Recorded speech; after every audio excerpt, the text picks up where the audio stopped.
इतिहास में देशों के बीच विभिन्न कारणों को लेकर लड़ाइयां हुई हैं, चाहे वो पहला विश्व युद्ध हो या दूसरा। देशों ने आपस में सेनाओं और वेपनरीज के जरिए एक दूसरे को काफी हानि पहुंचाई। इन लड़ाइयों को हॉट वॉर्स भी कहा जाता है। लेकिन इतिहास में एक ऐसी लड़ाई भी हुई है जिसमें दो देशों ने इनडायरेक्टली बिना किसी मिलिट्री और वेपनरीज के आपस में लड़ाई लड़ी है। इस लड़ाई को कोल्ड वॉर कहा जाता है। आज के वीडियो में हम जानेंगे इस कोल्ड वॉर के बारे में और देखेंगे किन देशों के बीच हुई थी कोल्ड वॉर, क्या था इसके पीछे का कारण और क्या थे इसके परिणाम। साथ ही जानेंगे कैसे कोल्ड वॉर ने भारत पर प्रभाव डाला।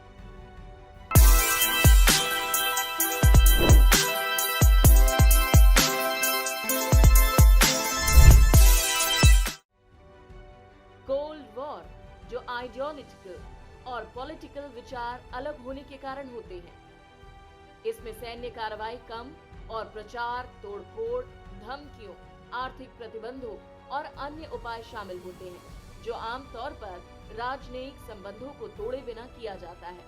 विश्व की सबसे पहली ऐसी लड़ाई यूनाइटेड स्टेट्स और सोवियत यूनियन के बीच हुई थी। पहला विश्व युद्ध जो ऑस्ट्रिया हंगरी के आर्क ड्यूक फ्रांस फर्डिनेंड की हत्या के चलते शुरू हुआ, जिसने देशों को एक दूसरे की मिलिट्री पावर के डर से गुटों में बांट दिया। 4 सालों तक चली इस लड़ाई का अंत 1919 में पीस ट्रीटी ऑफ वर्साइल के साथ हुआ। लेकिन जर्मनी को इस ट्रीटी के चलते काफी नुकसान हुआ और वर्ल्ड वॉर 1 का सारा इल्जाम इनके ऊपर लगा दिया। इसके चलते जर्मनी के नवनिर्वाचित लीडर हिटलर ने इस ट्रीटी को नजरअंदाज कर वर्ल्ड वॉर 2 शुरू कर दिया।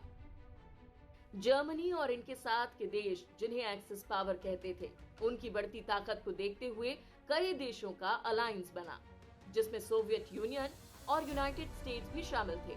एक्सिस पावर देशों की हार के साथ जब वर्ल्ड वॉर 2 का अंत हुआ, उसी के साथ शुरू हुई cold war 1। United states of America और सोवियत यूनियन के विचारधारा में फर्क होने के कारण दूसरे वर्ल्ड वॉर के अंत के साथ इन दोनों देशों के बीच तनाव शुरू हो गए, जिसकी मुख्य वजह थी यूएसए के परमाणु हथियार और सोवियत यूनियन की यूरोप में बढ़ती पकड़। इसके साथ ही कोल्ड वॉर की शुरुआत हुई। दोनों देशों का ये चाहना था कि विश्व भर के अन्य देश इनकी तरफ होकर इनका साथ दें। इन समस्या को समाप्त करने के लिए जिनेवा समिट की मीटिंग हुई, जो कोल्ड वॉर के तनाव को कम करने की दिशा में एक महत्वपूर्ण पहला कदम था।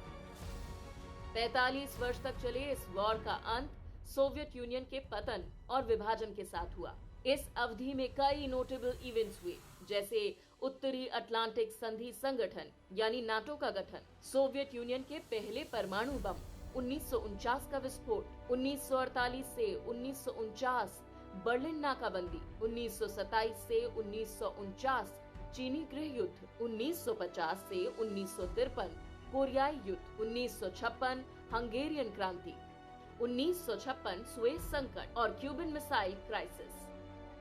कोल्ड वॉर के दौरान भारत ने वैसे तो बाहरी रूप में न ही यूएसए और न ही सोवियत यूनियन का साथ दिया था। हालांकि आंतरिक रूप से भारत और सोवियत यूनियन के बीच मजबूत रणनीतिक, सैन्य, आर्थिक और राजनयिक संबंध थे। सोवियत यूनियन के पतन के बाद रूस को भारत के साथ अपने संबंध विरासत में मिले। आजादी के बाद भारत अपने शुरुआती आंतरिक संघर्षों से जूझ रहा था और हमारे पास उतनी क्षमता भी नहीं थी। तभी 1971 में भारत पाकिस्तान युद्ध शुरू हुआ। इस युद्ध में यूएस पाकिस्तान के साथ खड़ा होकर भारत को भयभीत करने का प्रयास कर रहा था। तब रूस ने भारत का साथ दिया था और जीत भारत की हुई थी। उम्मीद है आपको इन जानकारी से कुछ नया जानने को मिला होगा। मिलते हैं अगले वीडियो में। Till then, good bye.